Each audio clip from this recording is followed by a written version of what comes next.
and it's so great to be here tonight with you all. My name is Gibson Fay LeBlanc, and I'm the Executive Director of the Maine Writers and Publishers Alliance. And welcome to everybody who's joined us tonight.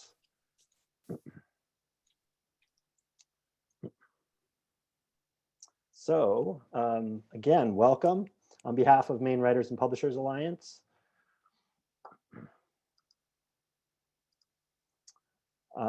It is great to have all of you writers and publishers and readers and friends here tonight for the 2021 Maine Literary Awards.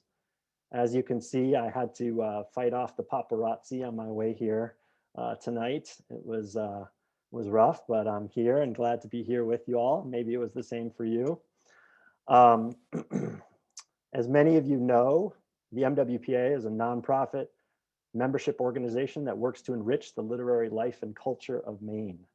We were founded in 1975, and our membership today stands at more than 1,400 writers and literary professionals in all 16 counties of Maine and beyond. We are the only statewide organization solely devoted to supporting and promoting Maine's writers, publishers, booksellers, and literary professionals.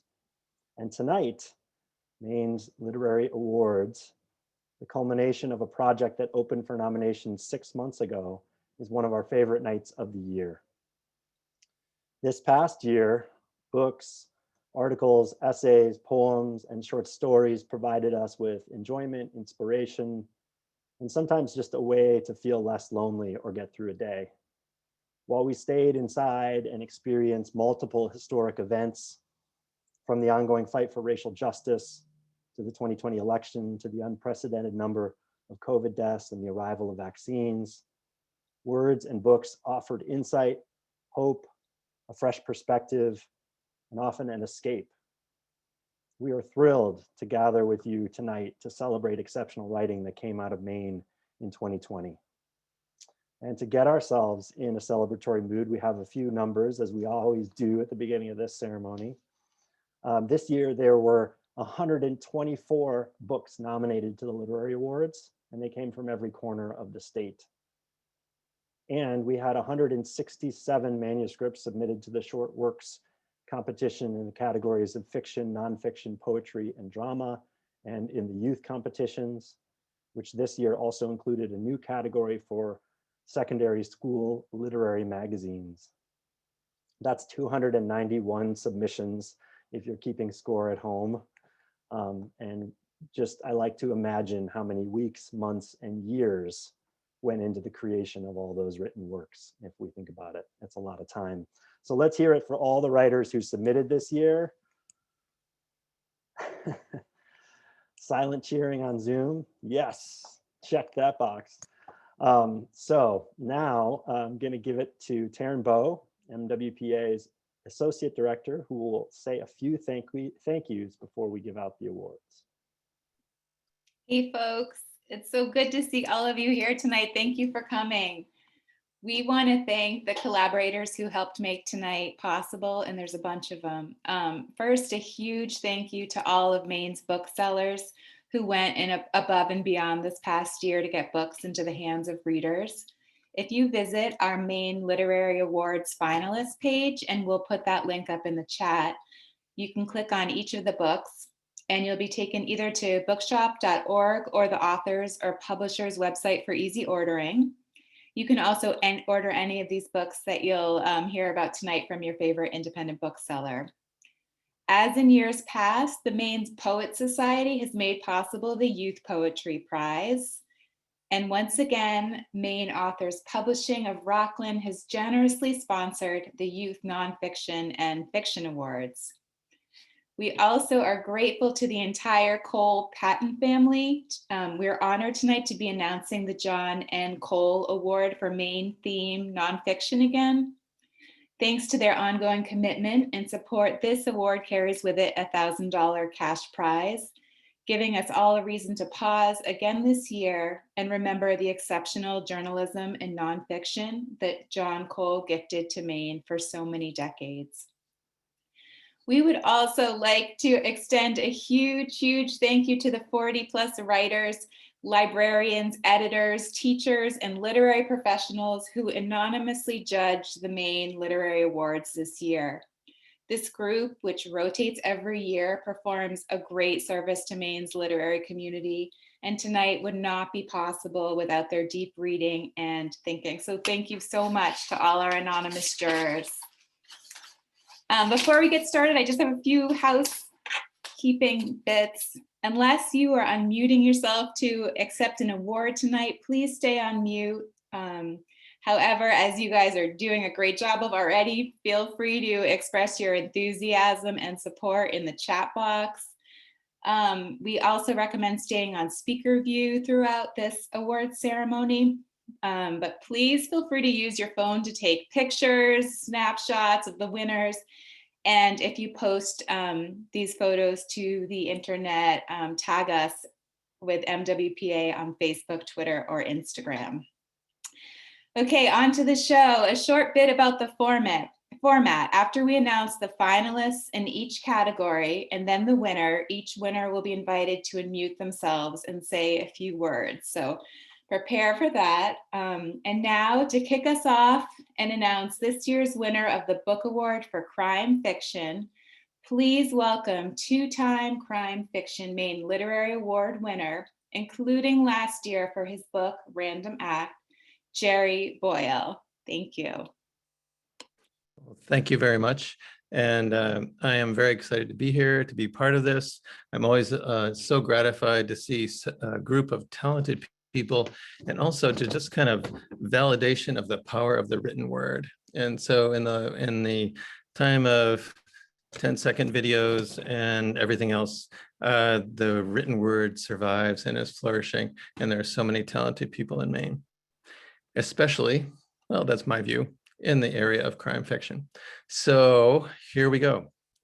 The finalists this year in the category of crime fiction are Claire Ackroyd, Murder in the Maple Woods; Bruce Robert Coffin, Within Plain Sight; Barbara Ross, Jane Darrowfield and the Mad Woman Next Door.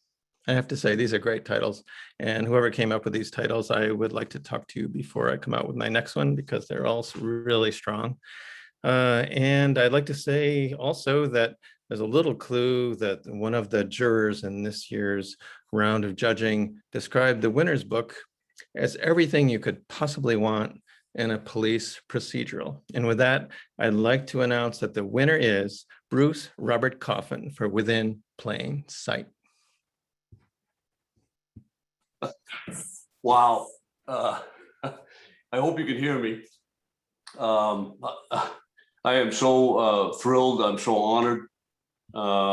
This is one of those where I know that if I try to thank everybody involved in this, I'll miss out. But I'd like to thank all my fellow Maine crime writers, all my fellow panelists, and I've got to give a shout out to my agent, my editor, and it goes without saying, if any of you have heard me speak or know who I am, my mentor, Kate Flora.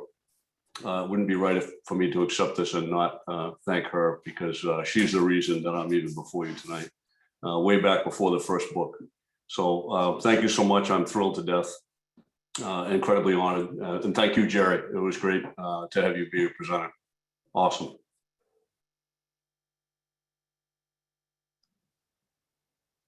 Thanks, Bruce. Thank you so much. Well, congratulations. Thank you, Jerry, for giving out that award. So we are going to roll on with the show here. You'll notice that I've retired to a new location. So our next category is speculative fiction.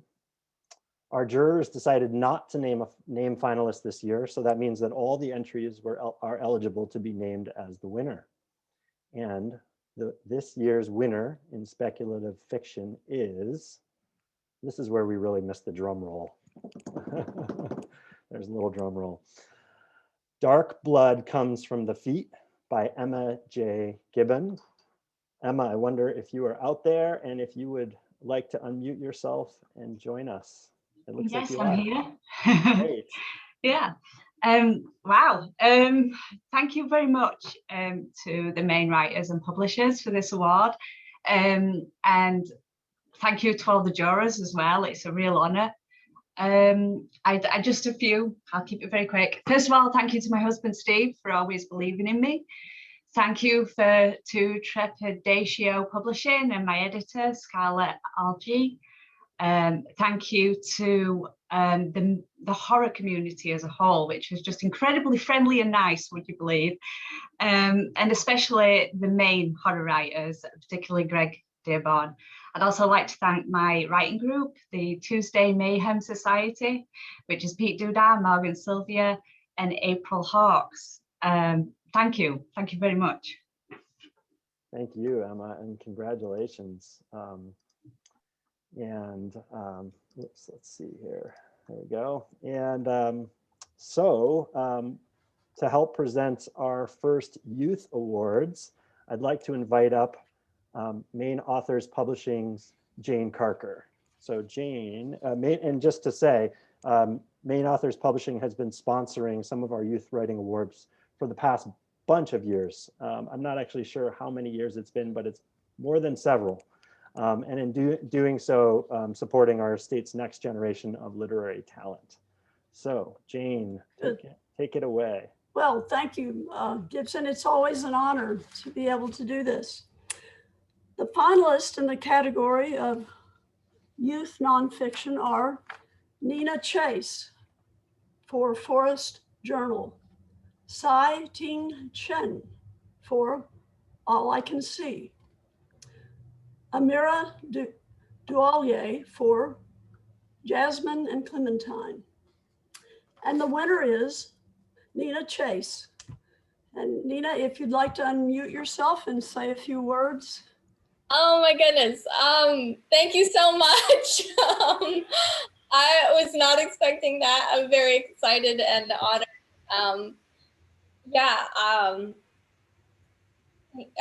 Thank you. I had a lot of fun writing it, and I continue to be inspired by nature, and hope that my writing inspires other people to look outside and see what is around them. Thank you so much. Congratulations. So our book rep Mercedes was going to present this for us tonight, but she's not able to attend. So I'm happy to present the finalists in the category for youth fiction are Lee Ellis for A Ghost Bucket List. I love that title. Alexa Barstow for Windswept, and Alexa Barstow again for Onward. And this year's winner is Alexa Barstow for Windswept. And I should note that Alexa won the Youth Fiction Maine Literary Award in 2019, which is the last time we met in person. So congratulations, Alexa. One juror describes the winner as a very strong story, the winner's work as a very strong story with terrific, sustained, and original voice that holds throughout. So Alexa, if you would like to unmute yourself and say a few words, congratulations. Hi, Jane. I'm not Alexa. She's unfortunately unable to be here tonight. So I work at the Telling Room, and I'm going to accept this award on her behalf. And she prepared a few words that I can read for everybody. Thank you so much for this honor, for reading my story and letting it move you. Every time someone reads something of mine, it blows my mind a little bit to know that the words somehow traveled from me to them and made them feel something. Of course, they had some help along the way, which is why I'd like to take this chance to thank my family and friends for all their support. And most of all, I'd like to thank the Telling Room. Over all the years I've spent writing, many adults have always told me, I can't wait to see what you do with that when you're older. But that's the beautiful thing about the Telling Room. They want to help you see what you can do with it right now. They value youth voice not just for what they're becoming, but for what they are in this moment. They teach and believe that every story is important no matter how you tell it or when you tell it. It's important because it's yours. I don't think you can fully understand the gift of that until it's given to you, but I've somehow been lucky enough the last 4 years to have the Telling Room uplifting me and supporting me, as they have done for years for so many youth across Maine. I don't think I can ever say enough thanks to them, but I'll certainly never stop trying. Thank you again for this honor. Beautifully said. Wonderful. Thanks, Claire. Thanks for accepting that award and those beautiful words from Alexa. And thanks, Jane, for giving out those 2 youth awards and for the support of Maine Authors Publishing. We appreciate that. And like Maine Authors Publishing, our friends at Maine Poet Society have been encouraging young writers by sponsoring the Youth Poetry Award for many years now. So I'd like to invite up Jenny Dowdy from MPS to give out the Youth Award in Poetry. Hi. As Maine Poet Society, we're always really delighted to get poems from young people and to have young people come to our meeting. We think it's really important to spread the joy down the generations. So the finalists in the category of youth poetry are Clara Bussey for Cedars Still Growing, Lee Ellis for Green Christmas, and Hazel Dow for Sail Away Stories. And the winner is Clara Bussey. And I know Clara can't be here tonight, and she's sent along a short statement to read in case she won. So she did good there to prepare for that. She says, I'm so honored and thankful to the Maine Writers and Publishers Alliance for my nomination. My poem was inspired by a course on the Transcendentalists and written during a quiet and introspective time. I appreciate that it resonated with others. Thank you to my teacher, David Sloan, for his encouragement. And I'm also delighted to announce the 3 finalists for the Maine Poet Society Prize Poem Contest.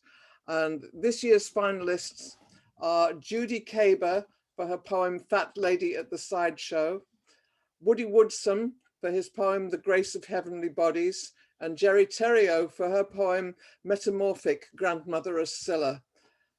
And the winner is, drum roll, Judy Caber.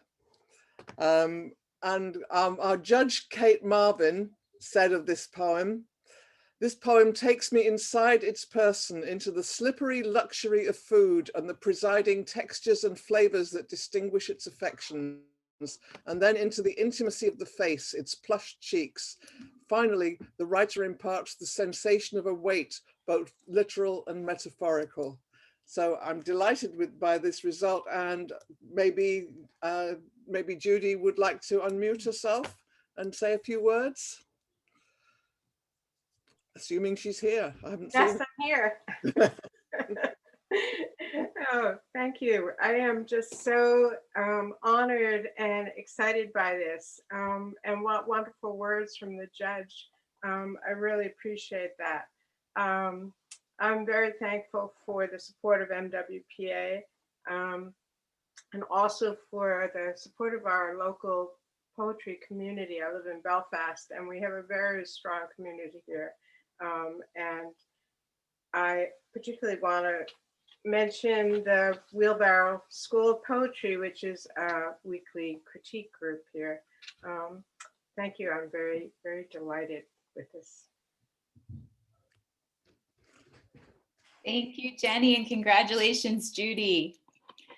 This year, we introduced a new youth category to celebrate the variety of student lit mags that are coming out of Maine.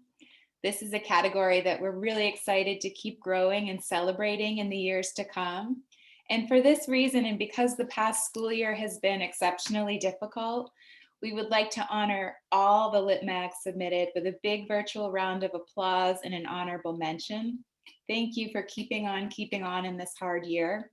Each of the schools I'm about to name will also receive a $50 gift certificate to the bookstore of their choice to order some books that will help their future issues.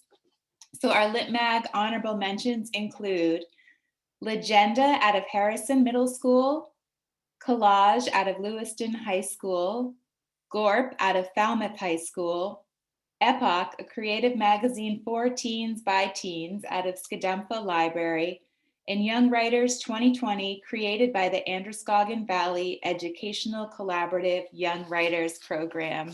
Thanks to all of you for submitting your lip bags and for your hard work. Thanks, Taryn, and thanks to all those teachers out there who are doing such amazing work, and especially this year when it's been just, well, we all know what it's been hard. Now to present the next award, I'd like to welcome MWPA staff member and author, Samara Coyle-Doyen. Samara's book, Magnificent Homespun Brown, won the 2020 Lupin Award for Children's Literature and the 2020 Coretta Scott King Honor for Illustrations. And it was just awarded an International Literacy Association Award for Children's Literature. The ILA Award recognizes newly published authors who exhibit exceptional promise. So, and I would have to say, on staff at MWPA, we agree with that, exceptional promise. So here's Samara. Samara, take it away. Thank you so much, Gibson. That was so kind. And I feel so honored to be here tonight with everyone and excited to announce this really exciting news. So the finalists in the category of Children's Book Award are Pat Davidson Reeve for David C. Driscoll, artist, educator, author. Fran Hodgkins for Thump Goes the Rabbit, and Anika Mrose-Reese for Love, Sophia on the Moon. And the winner is Anika Mrose-Reese for Love, Sophia on the Moon. So Anika, if you are listening and you can unmute yourself, we'd love to hear a few words from you. Congratulations. Thank you. I feel a little bit speechless. Love, Sophia on the Moon is an epistolary story, but more than half the story is told through the visuals of the beautiful, beautiful artwork of Mika Song. So first of all, just a shout out to Mika, whose book this also is. And thank you, MWPA. I feel so lucky to have grown up on Deer Isle, which is an island full of storytellers of many, many tall tales. And I feel like Maine made me the storyteller that I am. So this is an especially great honor. Also, this story is about unconditional love between a parent and child and imagination and moonicorns, but it is also, to me, most importantly, about there being space in the world for female anger, about that being part of unconditional love. And so just a shout out to the women and girls who've been angry and needed to express it in these past few years and are worthy of love. Not nonetheless, just period. So, hey, everyone else who's wanted to blast off to the moon recently, I see you and I hear you, and this book is for you as well. So thank you. Thank you. Wow, thank you.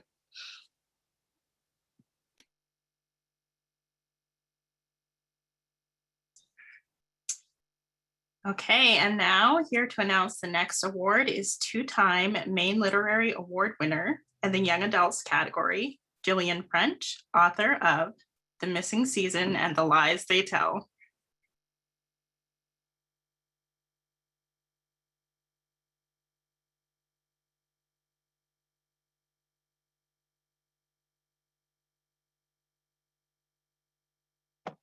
Sorry about that, I was still muted. The finalists in the category of Young People's Literature are Katie Coppins for The Acadia Files, Spring Science, Betty Culley for Three Things I Know Are True, and Maria Padian for How to Build a Heart. And the winner is Betty Culley. About Betty's book, the jurors noted, this is a verse novel that is nuanced, timely, beautifully rendered, and a compelling read. Betty, would you like to unmute yourself and say a few words? Sure. Can you hear me? Yeah. First of all, I'm so excited that Jillian is the one to announce the award because she read my novel early. Thank you so much. Thanks to the Maine Writers and Publishers Alliance for being such a resource for writers in Maine. And thank you to the judges for their time. When Three Things was first on submission, I went down by the Kennebec River where the book is set and sent my hopes out over the water for Liv's voice to be heard. And this is one of those times it feels like it really is being heard. So thank you again. Congratulations, Betty. Thank you. Thank you, Betty, and thank you, Jillian. I gave up on the virtual background. It got weird. It was like missing half my body. I couldn't handle it. So anyways, on to the next award. To announce the Short Works Award for Fiction and Nonfiction, please welcome 2015 Maine Literary Award winner for his book, The Footloose American, also the editor of Down East Magazine and MWPA board member, Brian Kevin.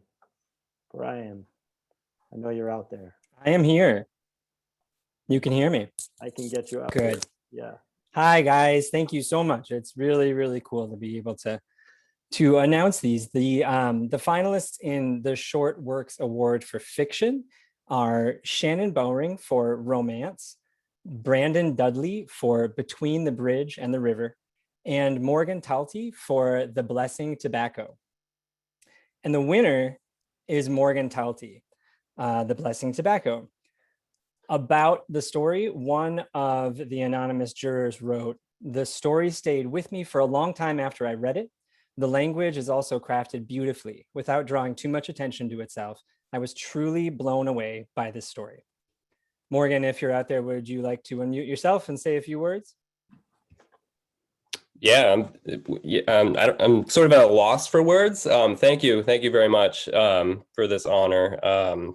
I'm very, very grateful to MWPA, and I'd also like to thank, the work it does, Taryn, Gibson, Samara, Hannah, the judges, and the board of directors. I also want to congratulate the finalists tonight in all of the categories, especially the two other finalists for the short works competition in fiction, Brandon and Shannon. Brandon was the winner of the 2020 Maine Chapbook series for his collection, and Shannon is a student at Stone Coast who I know is going to continue creating great art. So I'm in great company with the both of you. I guess I'll end with this. Our work as artists wouldn't be what it is without the guidance and insight of our peers and friends and family. So I'm grateful to the many people who helped me make The Blessing Tobacco as strong as it could be.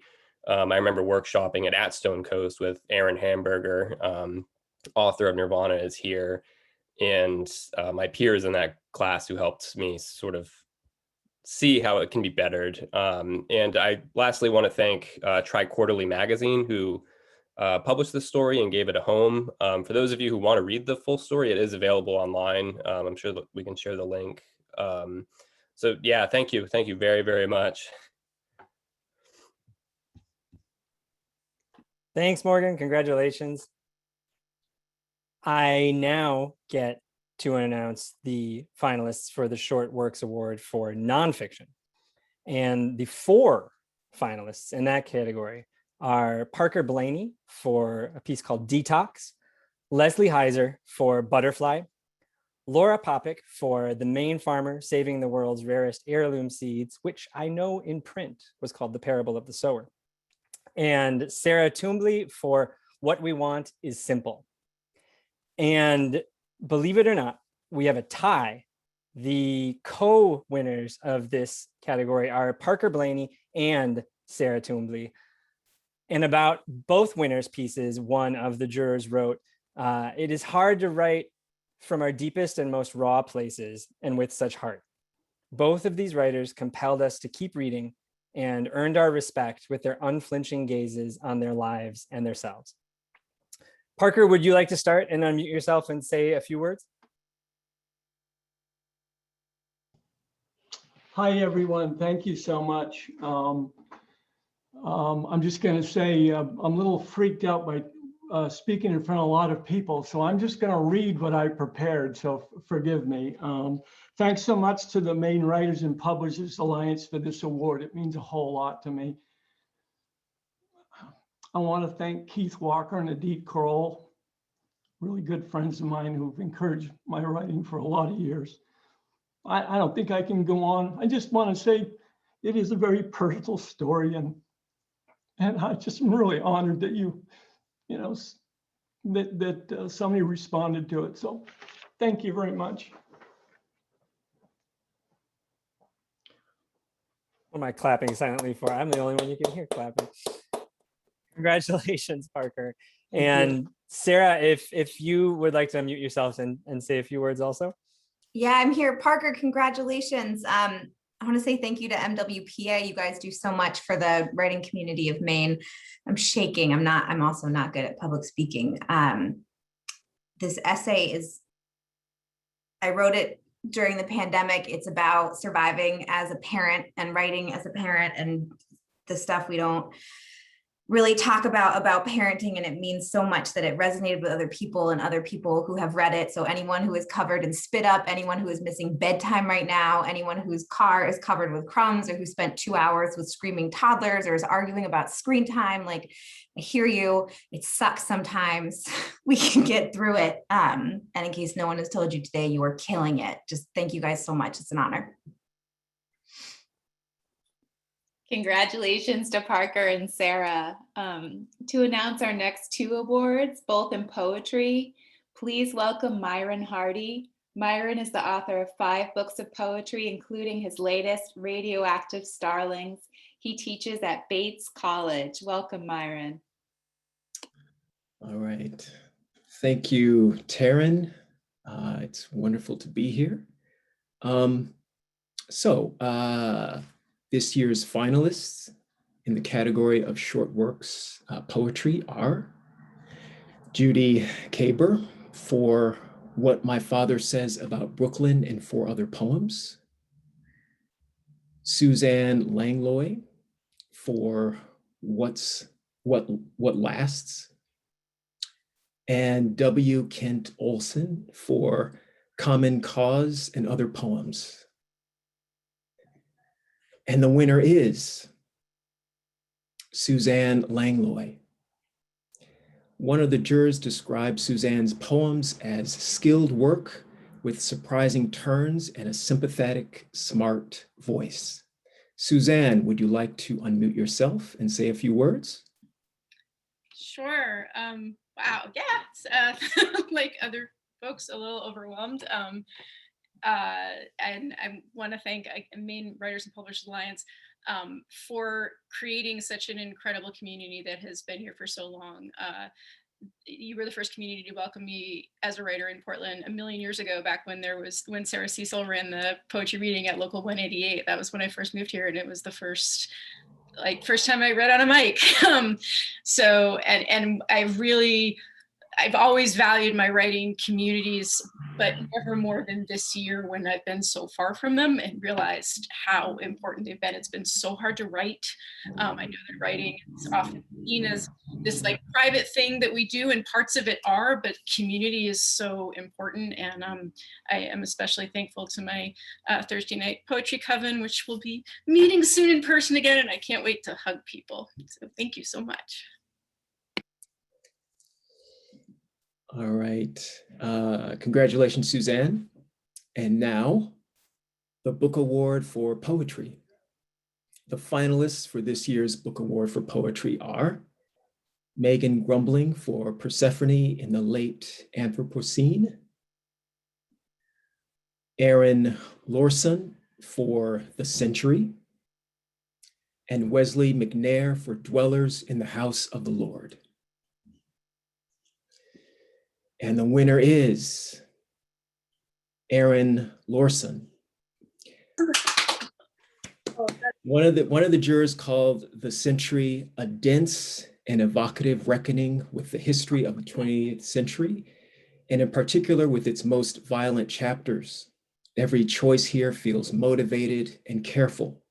Lorson is a poet in total command of her craft. Aaron, would you like to unmute yourself and say a few words? Thank you so much. I'm totally That is not how I thought it would go. So thank you very much. Thanks MWPA and all the readers, and thank you all for being here tonight. I want to thank Aria Aber, who really sensitively edited this collection, and Lee Oglesby at Milkweed, who also edited it, my agent, Jin, and everyone at Milkweed, but especially Shayna Youngdahl, who's actually here, and Larissa Dickey, Mila Delshaft, Sarah Plasman, who are all my kind of writing and believing family, my 9th Street people, and my students at UMF, who I worked with for 3 years, from 2017 to 2020, who were amazing and really without whom I couldn't have done the last thinking that made that book happen. And last, I just want to point to the people of my hometown, Minneapolis, whose thirst for justice extended a worldwide struggle for human rights into the streets of a city that I love. This book is really for you. I also want to say hi to my mom and dad because they're here. So thank you all so much. Thanks, Erin. And thank you to Myron. This is great. The next award is Excellence in Publishing. The finalists for Excellence in Publishing are Amy Stacy Curtis, 9 solo biennials, self-published, Margaret Hathaway and Carl Schutz, Maine Bicentennial Community Cookbook, published by Islandport Press, Joshua Klein, Another Work is Possible, published by Mortis and Tenon, and the winner is Joshua Klein, Another Work is Possible, Mortis and Tenon. And before I invite you to unmute yourself, Joshua, let me read what one of the jurors had to say about Another Work is Possible. This book is a true and moving celebration of the art and practice of hand tool carpentry. Beautifully laid out and illustrated, it captures all of the joy, sweat, and camaraderie of a community project. The narrative not only tells the story of a barn raising, it does so in fine prose and well-chosen quotations. This book perfectly shows the benefits of slow work in a fast world. Joshua, would you like to unmute yourself and say a few words? Yes. Wow. Okay. Thank you. Thank you very much. I am so grateful to the MWPA. And also, I don't think mentioned in that they're the group that came to do this with us. Their name is Carpenters Without Borders, and they're a France-based team. And so we had 35 European carpenters fly out here, volunteer their time to bring their axes along on the airplanes to go hew some logs with us. So the project was crazy, and this was sort of talking about that project, but also I've been very interested in technology and tool using. And so I used this project to kind of talk about the value of working with your hands in the 21st century. So I want to thank Carpenters Without Borders and thank my wife, Julia, for agreeing to such a crazy project for 2 weeks. And then also my good friend, Mike, who works with me at our magazine, Mortis and Tenon magazine. It took over our whole publishing year of this project just to prepare for these 2 weeks. So also Adam Spitalny, he was the co-designer and he really showed me the ropes. And so we designed this book together. And so I'm very grateful that he was instrumental in making this book as beautiful as it is. So thank you, Adam. And so I am grateful. I'm just shocked that non-woodworkers latched onto this idea, and I'm so grateful for it. I hope it does show that another way of working is possible in the 21st century. So thank you so much. I'm very grateful. Thanks, Joshua. And that's thanks for saying a little bit more about that beautiful book. So congratulations. Our next award is the award for drama. So in the category of drama, the finalists are Suzanne DeCourcy for Eros, Travis Baker for Hockey Mom, and Jane Decker for Ruby Red, A Moment in the Life of. And the winner is Travis Baker for Hockey Mom. Travis, would you like to unmute yourself and say a few words? All right. Thank you very much. This award is really appreciate it. I'm actually here at the Little League field in Orono. My son's game just finished up. So it's the play came from a place of love for youth sports, and great appreciation for the moms that support their children. Especially my mom is watching tonight in Laredo, Texas. Hi, Mom. Thank you. And I hope you can all make it up to Bangor, Maine next March when the play will be produced at the Penobscot Theater Company. End of March, just after youth hockey season, luckily. So thank you very much, and congratulations to everyone. So appreciate it. Thanks, Travis. That's awesome. I think that's the first time we've ever had an award accepted from the Little League fields. That's great. I know those fields well myself. And now to this, I'd like to welcome to the stage to represent the Cole family to announce the winner of the John N. Cole Award for Maine themed nonfiction. It is my great pleasure to invite the Murrow and Emmy award-winning journalist, Kim Block. Hello, thank you so much, Gibson. It's been really fun to watch this evening. We can feel your excitement and your pride and your well-deserved recognition. We don't have to be in person to feel that. So congratulations to everybody. I am really honored to be able to present this award on behalf of my family. For those of you wondering about the connection, John Cole was my father-in-law. And we are just thrilled that this award can continue to inspire writers who love Maine as much as John did. That means a lot to us. And tonight we are also thinking of and missing his dear and beautiful wife, my former mother-in-law, Jean Cole, who helped to create this lasting legacy. So it's really our pleasure to be able to be here again to present the John N. Cole Award. And the finalists this year for the John N. Cole Award for Maine-themed nonfiction are Michael K. Komanecki, Jane Bianco, and Angela Waldron, Maine and American Art, the Farnsworth Art Museum. Don Reamer, Seen Anything Good? And Peter Taylor, editor, and Kara Douglas, From the Mountains to the Sea, the Historic Restoration of the Penobscot River. And for the second time tonight, but for the first time with this award, we have a tie. The winners are Michael K. Komanecki, Jane Bianco, and Angela Waldron for Maine and American Art, the Farnsworth Art Museum, and Peter Taylor, editor, and Kara Douglas, From the Mountains to the Sea, the Historic Restoration of the Penobscot River. Our co-winners will get to split the $1,000 prize that goes with this award. So we'll start off with Michael, Jane, or Angela. If you're there, would you like to unmute yourself and say a few words? Hi, can you hear me? Sure can. Hi, thank you so much, Kim, and thank you for the award and MWPA, and to the family. It's been it was an amazing project, and working with Jane and with Michael, and I'm not sure if they're here tonight. But it was a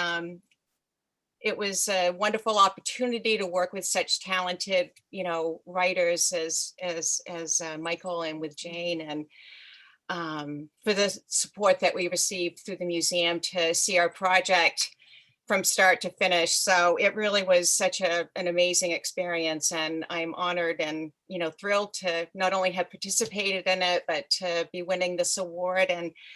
And for everybody that read it, thank you. And just a special thank you to my husband, who certainly, he sort of lived the book too. And so anyway, I couldn't have done it without him. So thank you, everybody, very much. Oh, wonderful. Congratulations, Angela. And how about you, Peter? Are you here? Would you like to unmute yourself and say a few words? This is Kara Douglas. Peter. Oh, Kara, sure. Yeah, Peter was not able to join us tonight. He and I worked very collaboratively on this project. In fact, the book From the Mountains to the Sea that we worked on together was really a collaborative effort every step of the way. Peter and I would like to thank everyone involved in the Penobscot River Restoration Project for entrusting us to write the book, and Island Port Press for taking on the publication and designing it so beautifully. Mr. Cole, who this award was named for was said to have known every cove and inlet along Maine's coastline. He was an advocate of wilderness protection and sustainable resource management, which this book is very much about. On behalf of Peter Taylor and myself, it's such an honor to receive this award in Mr. Cole's name. Thank you very much. That's so sweet. Thank you. And congratulations, everyone. And for those of you who haven't yet found John's work, I hope that you will. And I happen to have a lending library if you run into any problems. So thank you so much for having us, and congratulations to all the participants for the John N. Cole Award tonight. Thank you. Thank you, Kim. Thank you, Cole family, and congratulations to both sets of winners. Here to introduce the next award is author, educator, and human rights activist Reza Jalali. Reza is the executive director of the Greater Portland Immigrant Welcome Center. He's having some difficulty with his camera tonight, I've heard, but he is still gracing us with his presence and his voice. So Reza, welcome.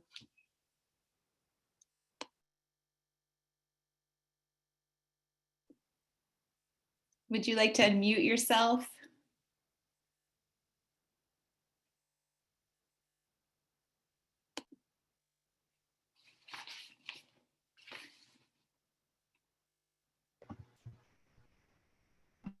My apologies.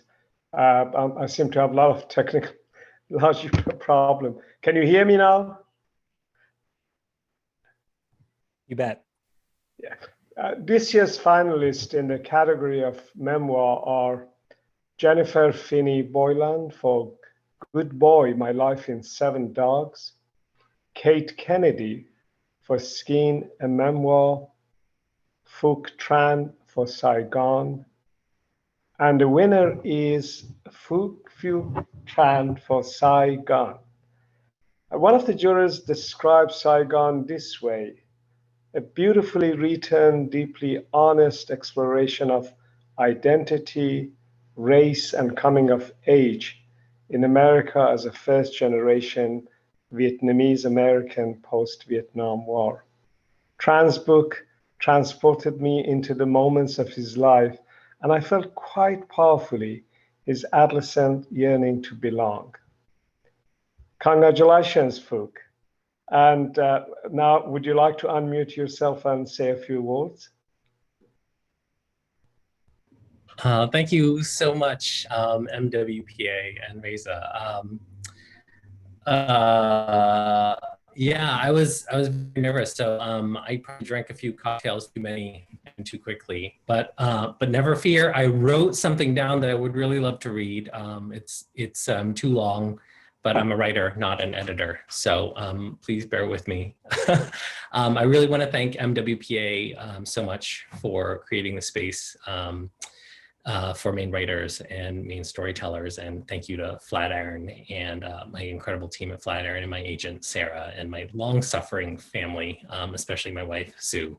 And I really want to thank and give a shout out to Jennifer Finney Boylan and Kate Kennedy as well. I just feel like the fact that our books were in the category together reflect the richness of Maine's writers and the stories that we have to tell.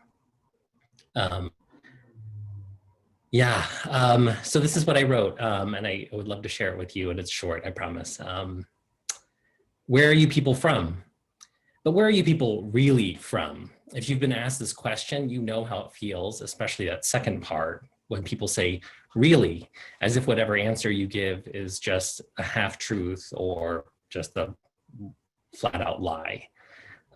You know, the question is in part asking, who are your people? Its implication is that you're not really from here and these people are not really your people. So where am I from and who are my people? I've been asking myself those questions for the better part of 40 years. Last April, last year, when my book launch was on the verge of being swept away by the panic and stress of a global pandemic, I think the word is unprecedented. I made peace with the reality of it. All I could do was push the book out into the world and wish Godspeed and hope that my friends and family were safe. in the midst of so much upheaval. And then Gibson from MWPA and Kelsey from Space emailed me because they were involved in the original launch of the book in the real world. And then all of a sudden emails were sent, telephone calls were made, and suddenly we were pivoting to this thing called Zoom. We're like, what is Zoom? And I'm asking the most important question: Zoom is a noun, guys? Really? Zoom is a noun? And before you knew it, it was a digital all hands on deck, and Portland friends were volunteering their time and talents. Alex Coppola made a book trailer, who knew? Spencer and Jean-Viet.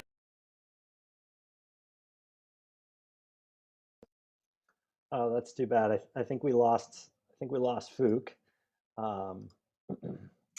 So if we can get Phuc back, we will maybe give him a chance later to finish his thoughts. We were in mid-story there. Am I back? Oh, you are back. Hey, Phuc. I'm back, sorry. That's okay. Of course, right? Zoom crashing in the middle of everything. I'll finish this up. Anyway, I've never felt such overwhelming love and support from the community. And let me be clear, I have a very high bar for love and support because I had a friend who beat up a redneck for me in high school. So I want to just get back to this question: where am I from and who are my people? I'm still working on the answer to where I'm from. Frankly, it's hard to say where I'm from, but who are my people? That question I can answer. I wrote a book about who my people were, and I discovered the answer because of that book. And it's not the people in the book. It's you all. You are my people because only your people rally like you people rallied. So thank you for the best gift of all.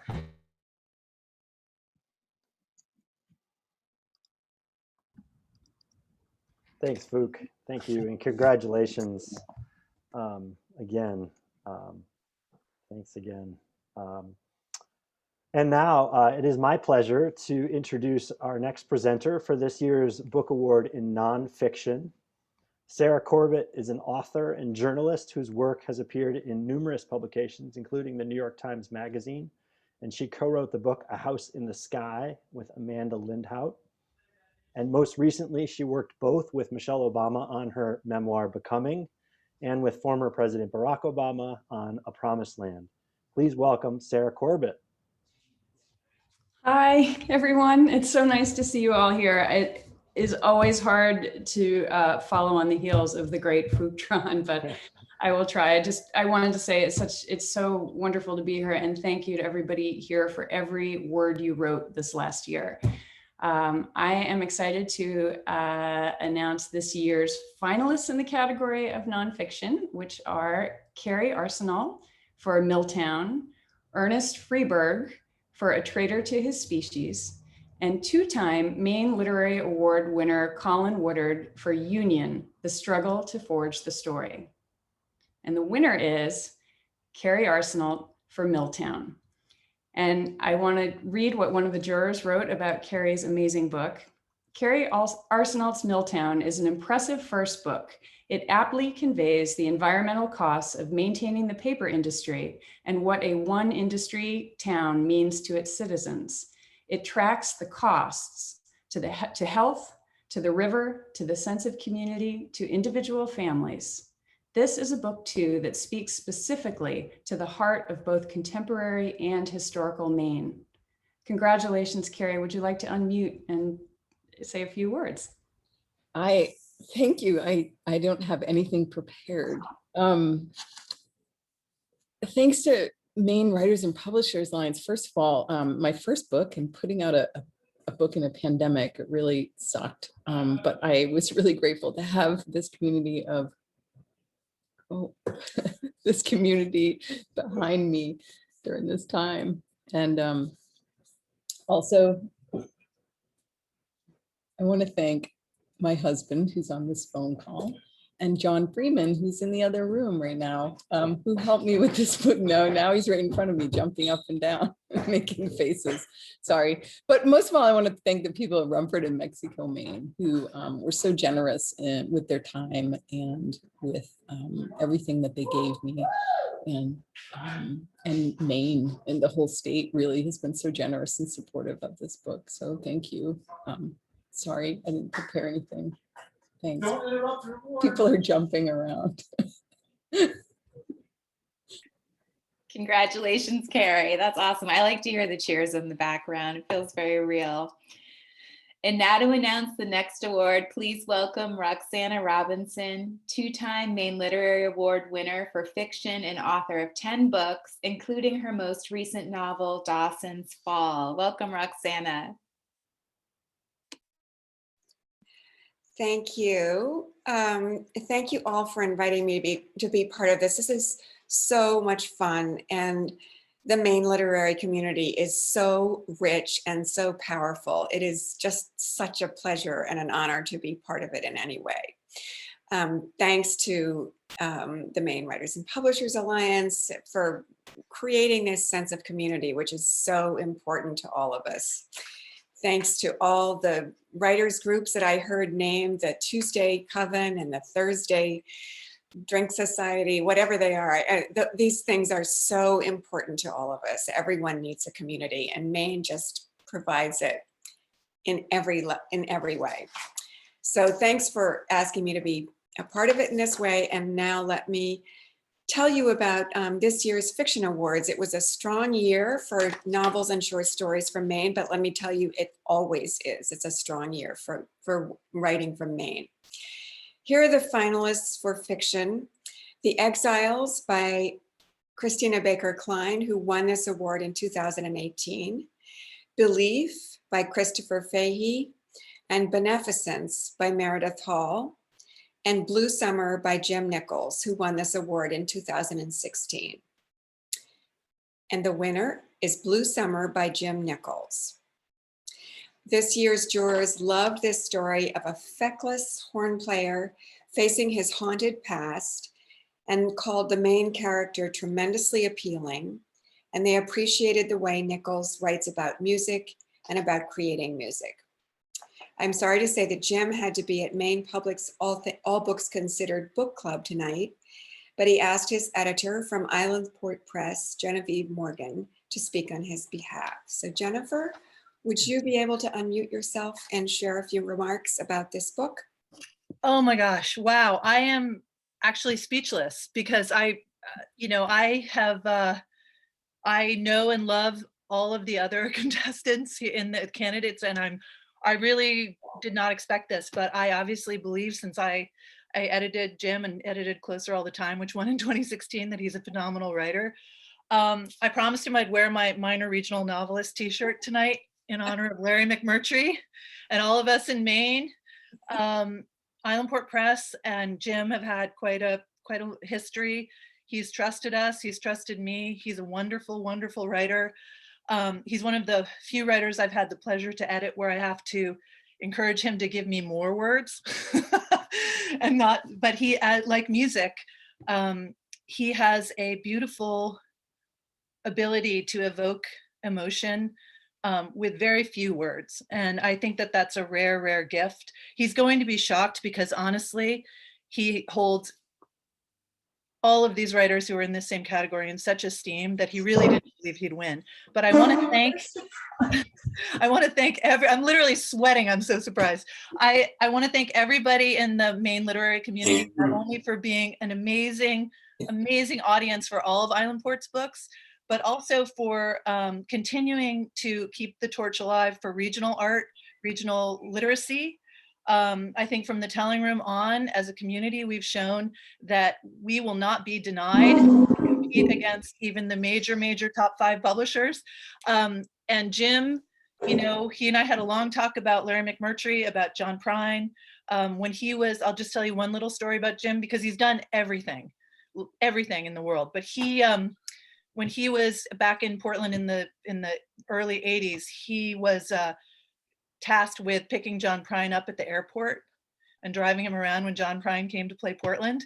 So he has a whole story about that. And there's literally, I think, about 50 people on this chat and everybody in this state who knows Jim. So I wish you were here to receive this award. I can't do it justice. I'm so excited. I can't wait to get on the phone and tell him. And thank you all so much. And thank you to all the other unbelievable writers, Meredith Hall, Christina Baker Klein, all of you guys. Just, you know, we all deserve, you know, you all deserve this award. And Jim will take it with his usual humility, but thank you so much. And you made my night. Thank you.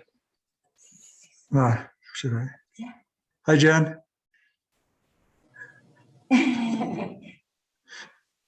Did I do all right? I just got here. Yay! Do you see I wore the t-shirt?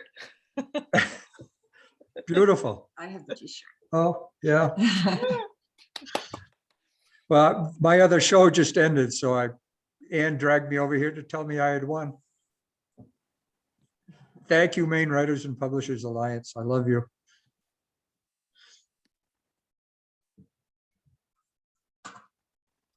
Thanks so much, Jim, and congratulations. Congrats to all the finalists as well. To announce our next award, please welcome poet, essayist, and MWPA board president, Deborah Cummins. I just want to say that Deborah has put in countless hours at MWPA over the last 6 years, first as a board member and now as the chair of the board for the last several years. And we are very, very lucky to have her at the helm. Deborah, take it away. Thank you, Gib. It's my privilege to be board president of such a terrific, hardworking MWPA board and to work with all of you, our amazing, amazing staff. And all of you know who they are. Gib, Taryn, Hannah, Samara, all of you have been just terrific to work with. I'm also honored to participate tonight. As many of you have previously noted, this has been an extraordinary year for all of us, when the written word and our writing community has been more important than ever. So congratulations to all our Maine writers from all corners of the state for the contributions you have made. And now it's my honor to announce the Anthology Award. The finalists for this year's Book Award for Anthology are Enough, Poems of Resistance, edited by Claire Milliken and Agnes Bushell. Stories of a Rustic, edited by Catherine Olmsted. And A New Land, 30 groundbreaking poems by youth poets, edited by The Telling Room. And the winner is Enough, Poems of Resistance, edited by Claire Milliken and Agnes Bushell. About Enough, one juror wrote, "The book is beautifully produced and designed, emotionally resonant, and it speaks to our current moment with the pain, anger, and beauty that we very much need." So Claire and her Agnes, if you wish to unmute yourself and say a few words. Congratulations. Thank you. Agnes, I believe, is in California. So I'm the spokesperson. Just really want to thank Agnes. And I don't know if y'all can hear me. I'm always told I have too soft a voice for people to hear. You can hear me. Okay. Yeah, just really want to thank Agnes and Literal Books for taking on this project. It's very emotional for me. Just 2 days. There you are, Agnes. There you are. Do you want to unmute yourself as well? So, 2 days after the anniversary of the murder of George Floyd, to, have this book recognized, and all the Maine poets who put their hearts and souls and brilliance. I would love to just read out every single name, but that's a pretty long list. So just really want to say thank you to Maine poets and writers for, recognizing how much this matters. So Agnes, you want to say something? Yeah. Yeah, thank you very much. It's a wonderful book. We worked really hard to get it out very quickly because of the time that we wanted it to be actually published before the election, which we managed to do. And I am in California surrounded by grandchildren, so it's a lovely night for me. Thank you very much. yeah, we really, really appreciate it. Thank you. Thank you so much. So. Congratulations, Claire and Agnes and everybody at Littoral Books. And we are getting to the end, folks. So thanks again for being here with us. We are actually to our last award of the night. For the past 10 years, the MWPA has handed out an annual Distinguished Achievement Award for exceptional and steadfast contributions to Maine's literary community. Recipients have included an octogenarian poet, an independent publisher, a feisty bookseller, a visionary librarian, a journalist who covers the state's literary arts with gusto, an iconoclastic independent bookseller who's gone too soon, a wise writer and artist, two of our incredible founders, and a beloved poet and teacher. We have intentionally shied away from calling this honor a Lifetime Achievement Award because we've selected folks who have done a lifetime of good work for the literary community, but who still have plenty of lifetime left to contribute. And this year, something truly unexpected and amazing happened.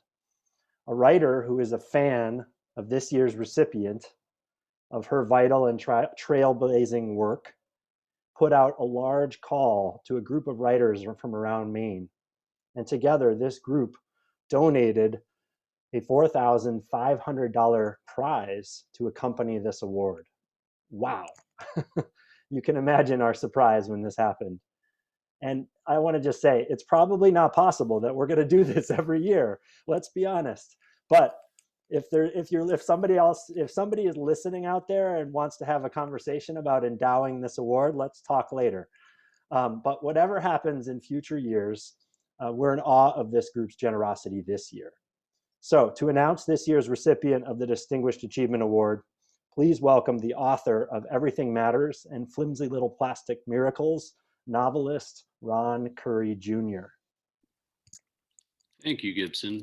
Hi, everybody. Thanks for hanging in there to the bitter end. Of course, it's customary at events like this when you're charged with presenting an award to say that it's an honor, right? And I don't doubt anybody here tonight. I do doubt some other people at other award ceremonies in their sincerity in saying so, but I can say with absolute sincerity that this is an honor for me to present the Distinguished Achievement Award because of its recipient, Carolyn Chute. Carolyn, for me, when I was very young, was just proof that somebody who came from a place that I recognized and who was of the people I grew up around could be a writer. And it's really that simple. She made the possibility of being a novelist a real thing for me. Just the fact of, I'm a French Canadian kid, and just the fact of the name Letourneau in the title of a book was just remarkable to me. And now as a slightly older, probably equally mature, but I think my literary acumen has gotten a little bit sharper and a little bit better. One of the things about Carolyn's work that really stands out for me is its honesty. And I think it's important, particularly in the context of Carolyn's work, to make note of the fact that being honest is something that we talk about in craft workshops and that sort of thing as you know, it's very critical to the success of our work. But by the same token, being honest can cost you something. And I think in Carolyn's career, it has cost her. She absolutely has the courage of her convictions, and sometimes, you know, people don't like that, especially when you're consistent about it. And in Carolyn's case, she certainly has been. So that's enough of me. Anybody who's had the good luck to swap letters with Carolyn knows that they tend to be remarkable and also long. So I'm going to get to her, what she first titled The Gratefulness Speech and then crossed out. I don't know why, but I plan to ask her. And renamed Acceptance Remarks, May 2021.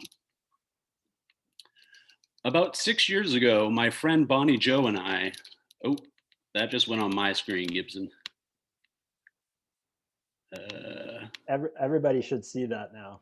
Yeah, it blocked what I was reading though. Oh no. Okay. All right. Sorry. I'll take it down. Everybody who's listening, this is Carolyn's hand-drawn self-portrait. So you saw it and you can appreciate and think of it while Ron reads her words.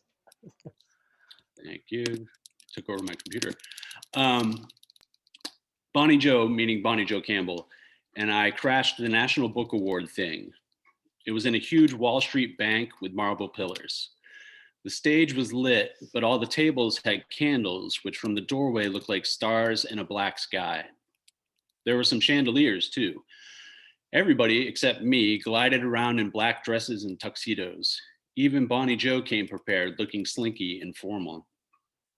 I had a flash, the Dr. Zhivago movie, and the book, a sort of version of the movie scene, where all these royal and courtly types were enjoying chandeliers, wicked foods, servants, while outside in the cold, the poor huddled together yelling for bread.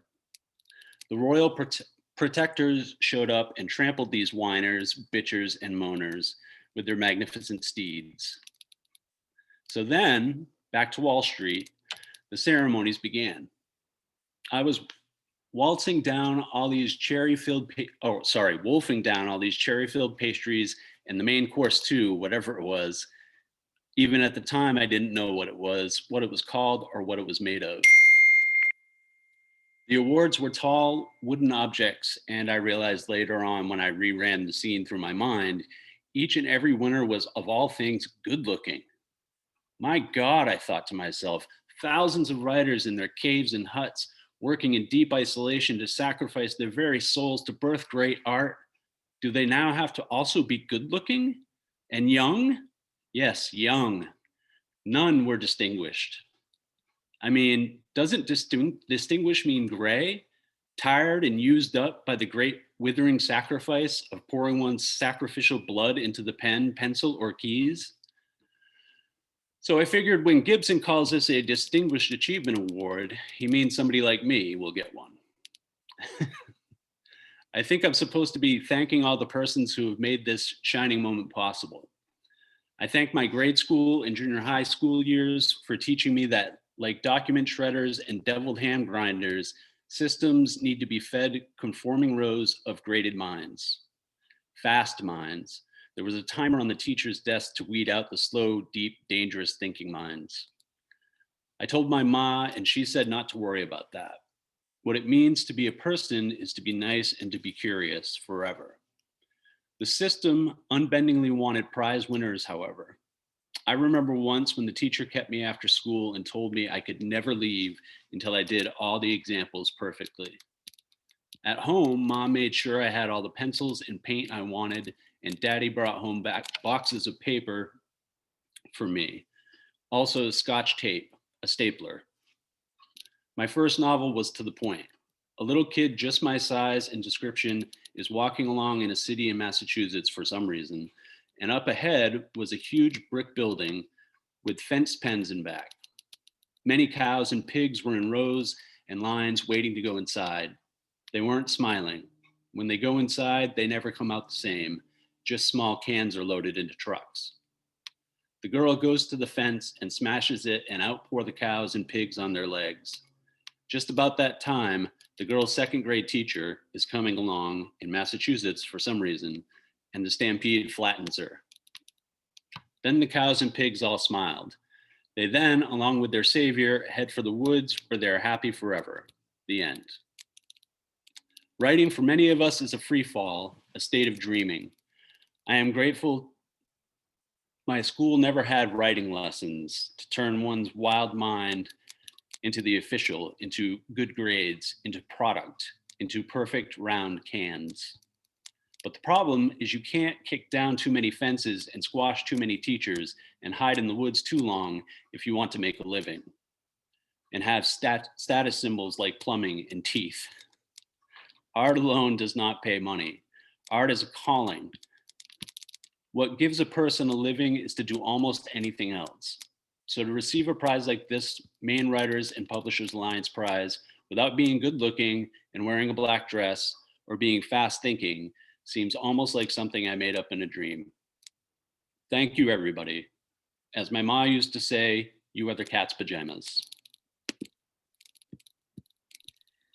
Thank you for reading that, Ron. That was so awesome. And the picture is pretty great too that Carolyn drew for us to envision her.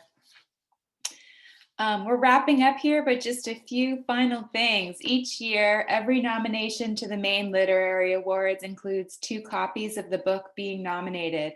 This allows us to distribute copies of the books to multiple judges, and it also leaves us at the end of the competition with a nice pile of gently used books. For the 10th year in a row, we will give away 1 complete set of every book entered. That's 124 books this year from all across Maine to a library in need of books. This year, a set of all the nominations will be donated to the Lubec Memorial Library.